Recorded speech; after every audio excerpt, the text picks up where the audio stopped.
Good evening, Facebook friends and YouTube followers. This is Rich again, back for your third and final video blog of the night for Sunday, November 2nd, 2014, around 8:17 p.m. in Billerica, Massachusetts. Dark out, still very, very windy. A lot of the leaves have been blowing away from my yard and stuff like that. A lot of branches got knocked down. Some wind's still gusting, and it's going to subside overnight. And tomorrow's supposed to be in the 40s, but we'll get a little more warm up on Tuesday and Wednesdays, highs in the 60s. And that's a little more of a taste of more Indian summer, but we won't reach 70. And Thursday and Friday, more rain, more cold rain. Some news to report before my final video subject of the night. The New England Patriots beat the Denver Broncos by the score of 43-21 at Gillette Stadium in Foxborough. Patriots are on a roll, 5 straight wins, and they have a record of 7-2, and they're going into the bye week.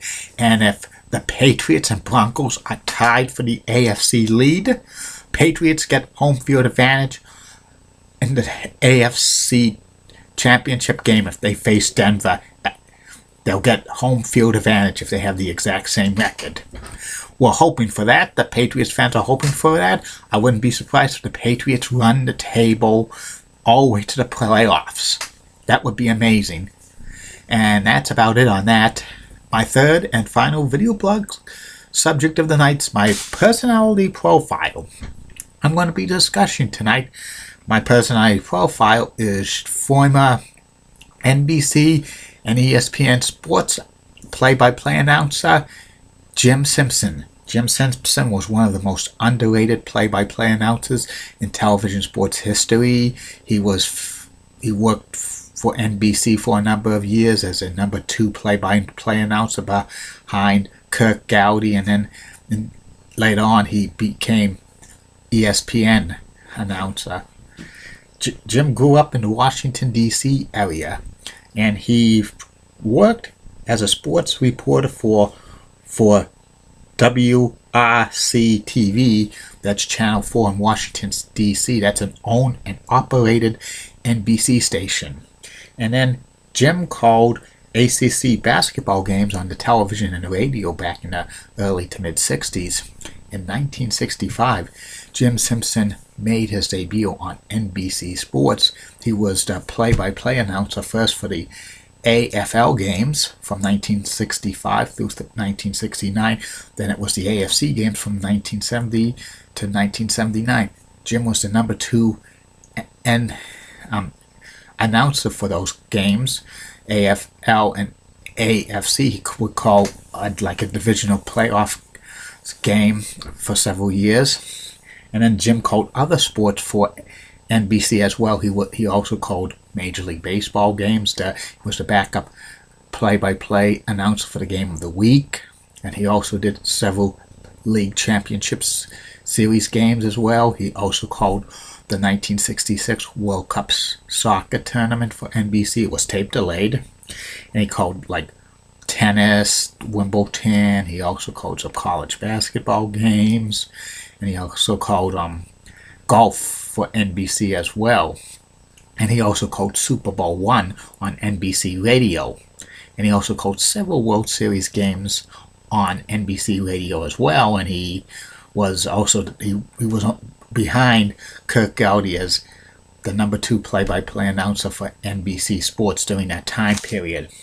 In 1979, Jim left NBC Sports to join ESPN, which was a startup sports cable network, and he called the very first basketball game on the first like NCAA men's basketball game on ESPN in 1979, December of 1979. His color man was Dick Vitale. That was Dick Vitale's first time doing analyst on a college basketball game, and Dick credits Jim for him to become a great color man and stuff like that. And also Jim worked for many years doing college basketball games for ESPN. He also did USFL football games for ESPN for about 3 years. and he also called College World Series games for ESPN as well. And then Jim went back to his roots in the Mid-Atlantic area in 1988. He was the play-by-play announcer for the Baltimore Orioles games on TV, WMAR, and he actually afterwards kind of slowed down and retired from sports broadcasting and stuff. He retired to the U.S. Virgin Islands, and he won a lot of lifetime achievement awards. 1997 he won a sports lifetime achievement award. In 2000 he was inducted into the NSSA Hall of Fame.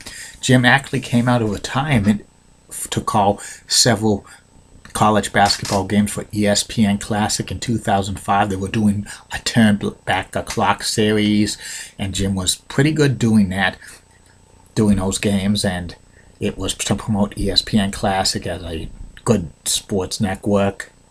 And Jim's been very one of the most underrated play-by-play announcers of all time. He had a smooth style and stuff.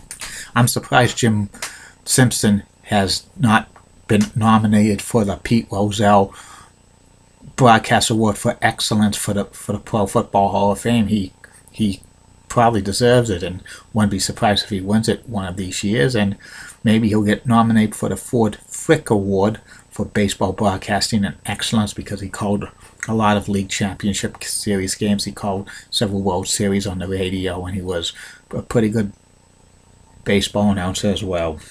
That's about it on him. I'll be back tomorrow, Facebook friends and YouTube followers, for 4 video blogs tomorrow. 4 video blogs, because you know why? It's going to be a special one.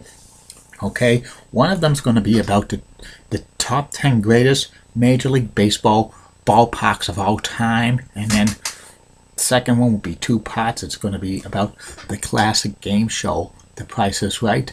I'll first tell you about the Bill Collins version, and then I'll tell you about the Bob Barker and Drew Carey and Dennis James and Tom Kennedy and Doug Davison version of The Price is Right. And the 4th video blog of the night will be about the personality profile, the late great professional wrestler Giant Gonzalez, also known as El Icante.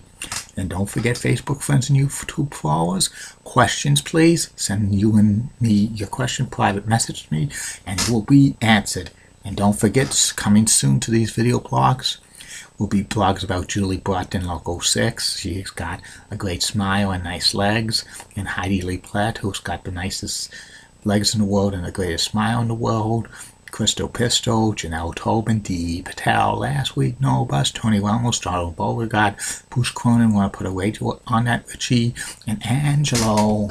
Millions of dollars scratch tickets, wins nothing. Good night, Facebook friends and YouTube followers. See you tomorrow.